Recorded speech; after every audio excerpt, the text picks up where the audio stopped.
Okay, it is a very stormy day here in Portland. I have a little bit of a break in the wind, so I'm going to show you this quick example. I'm trying to get my camera here cleaned off by the wet. So look down here. Again, we've had tons of rain today. So see how this palm, this is of course, you've seen this before in my videos, the windmill palm, Trichycarpus fortunei. See how it is planted a little bit above the surface, almost on a little bit of a mound hill. As you can see, there's standing water all around it. And this is exactly why we plant palms a little bit higher up, in my opinion, especially in high rainfall areas, because it's able to at least not be drenched in standing water.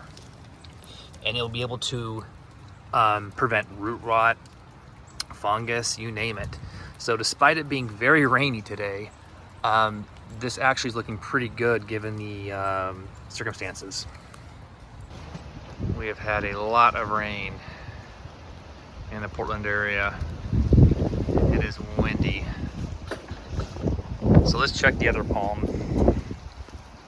And again, like the backyard windmill, a little bit higher above the surface, although this one's not as high, but it again makes a difference because the water table will collect that water under the surface.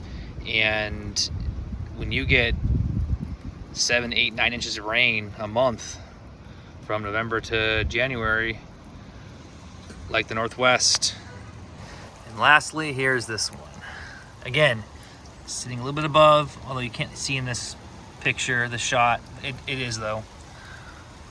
So yeah, rainy December day. Not as much as Banana Joe up in Vancouver Island, British Columbia, the great region of Cascadia, but still quite a bit for this area.